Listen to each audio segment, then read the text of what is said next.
El ser humano es esencialmente un ser utópico, por un lado. La necesidad de imaginar mundos mejores es exclusiva de la especie humana. Y por otro, esta necesidad se presenta en forma inevitable. El hecho de ser libres, de poder soñar con pueblos mejores que los actuales, justifica la esperanza que siempre permanece en nosotros. Por muy injusto y desolador que sea nuestro entorno, siempre buscamos la posibilidad de imaginar y construir un mundo mejor. Honorables personalidades que integran el presidio, autoridades municipales, comunidad indígena, representantes de los barrios de estructura indígena, organizaciones de artesanos, integrantes del Comité de Feria y del Concurso Nacional del Cobre Martillado, público en general, muy buenos días. Hablar de Vasco de Quiroga es una tarea ardua y compleja. Es ardua porque implica en su contexto el análisis profundo y veraz de un proceso de investigación amplio que dé como resultado la explicación más fundamental de su vida, de sus actos y de sus visiones.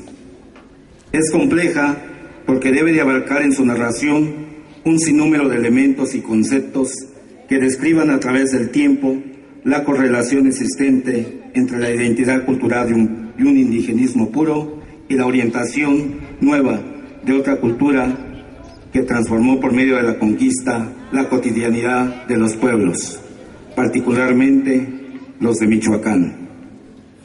Mas, sin embargo, en este intento de poder describir las cualidades, las obras y los sentimientos de un hombre, de un gran humanista, podemos descifrar en una forma muy concreta lo fundamental de un gran proyecto de vida que consolidó las raíces necesarias para la fundación de varios pueblos e industrias, que se regían su orden social y su desarrollo económico en una estructura de organización comunal.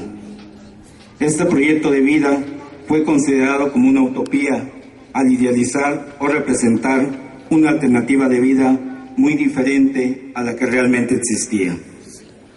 Para otros, este proyecto fue considerado como un mundo ficticio, donde las comunidades basaban su organización política, económica y cultural. Su proceder era eminentemente humanista. Se apoyaba de la educación como el medio para que los nativos pudieran formarse integralmente por medio de un trabajo libre, donde cada individuo manifestara sus cualidades y dotes de sensibilidad humana, al producir objetos utilitarios o al compartir los frutos de las huertas y de los campos de cultivo que sus manos producían. Tatabasco, como le llamaban los indígenas, nació en Madrigal de las Altas Torres en el año de 1470. Su niñez la vivió en dicha villa hasta la edad en que empezó sus estudios de jurisprudencia en la ciudad de Salamanca, España. Como juez, representó a la corona en los tratados de paz de 1526. Sus méritos fueron tan notorios que fue nombrado oidor de la Segunda Audiencia de México.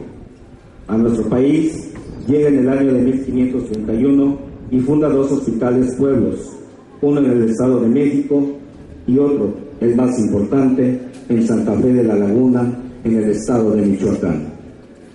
En estos hospitales se les brindaba todo tipo de atención o instrucción a los indígenas. Fue tan atinada su gran labor humanitaria que fue nombrado obispo de la diócesis en la entidad. Se ganó el afecto de los indios gracias a sus obras y a las medidas económicas que promovió, dando importantes beneficios en un contexto de conquista diferente. Este afecto le hizo acreedor al trato de Tatabasco, en el que se expresa el afecto filial de los nativos. En sus gestiones de obispo, trasladó la catedral de Tzintzuntzan a Pasto y fundó el Colegio Seminario de San Nicolás, antecedente de la actual Universidad Nicolaita. En su acción de reconocer el trabajo como el medio principal para el progreso humano, fortalece la creación de industrias comunitarias, donde a cada comunidad le instruye un oficio diferente. En esta instrucción de oficios de manera particular a Santa Clara del Cobre, le orienta para que su gente, en su habilidad por maquillar el cobre, produjera bajo esta técnica objetos utilitarios más prácticos y de uso doméstico, que podían comercializar en sus intercambios de mercado y de trueque. Aquí mismo consolida 6 barrios que representan la unidad familiar bajo la figura de un mayordomo que estaban jerarquizados por un cabeza de pueblo. Durante su tarea humanitaria surgió la enemistad de algunos colonos españoles que abandonaron a Pátzcuaro y fundan una ciudad rival con una estructura organizativa diferente. Vasco de Quiroga fallece el 14 de marzo del año de 1565 en la ciudad de Uruapan, pero su utopía y su humanismo siguen vivos en la actualidad. En estos tiempos nos es muy importante hacer un análisis muy profundo de nuestra identidad cultural, que se refleja en una mezcla castellana que en un periodo pasado sufrió un intenso reacomodo cultural entre 2 mundos diferentes, el mundo americano y el europeo. Acorde con el anhelo renacentista de un mundo puro, la cultura española tradicionalista logra enlazarse a la influencia humanista, siendo la figura de Vasco de Quiroga la visión y la acción que dio reconocimiento en este ajuste de culturas, a un nuevo sentido de vida de los pueblos indígenas, descubierto al esquema utópico de mejor humanidad. La fundación de los pueblos hospitales se basaba en una estructura organizativa que dependía del trabajo colectivo, sujetos a ordenanzas y convivencias religiosas, caracterizadas por la humildad y la simplicidad en el respeto de las costumbres y de las tradiciones como proyectos de elevadísima moral humanista. Los principios de ordenanza de Vasco de Quiroga eran simples en su contenido, pero complejos en su actuar, que poco a poco fueron entendidos y practicados por los pueblos de Michoacán. Entre principios podemos enumerar los siguientes. Las tierras de los pueblos son de bien comunal.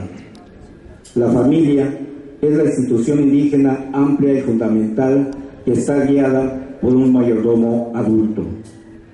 El trabajo es de orden social que se desarrolla colectivamente a través de la faena. Los oficios deben ser útiles a los demás. Las costumbres y las tradiciones moderadas. Las festividades religiosas se organizaban en los barrios representadas por las familias y que en la actualidad se rigen en este esquema. En el orden político y social, sus estructuras de gobierno indígena aparentan con su terminología con las funciones de los ayuntamientos actuales y que aún perduran en los hospitales y en las guatáperas como casas del pueblo. En conclusión, culminamos diciendo que don Vasco de Quiroga se adelantó varios siglos a su época y prescindiendo de principios, rutinas y moldes viejos, creyó en sus ideales y dedujo a la práctica una institución de gobierno modelo que, de haberse perpetuado, había regenerado nuestras decaídas razas y elevado nuestra civilización a un increíble desarrollo. Por último, una frase textual de Vasco de Quiroga, que a manera de homenaje compartimos y en que en varias de sus cartas enviadas a España escribía: en los pueblos de Michoacán la gente es buena. Lo que se puede interpretar como malo es que siempre luchan por defender su identidad cultural y el respeto de la cotidianidad de sus costumbres y tradiciones. Para Vasco de Quiroga, para nuestro Tatabasco, esa era la utopía. Muchas gracias.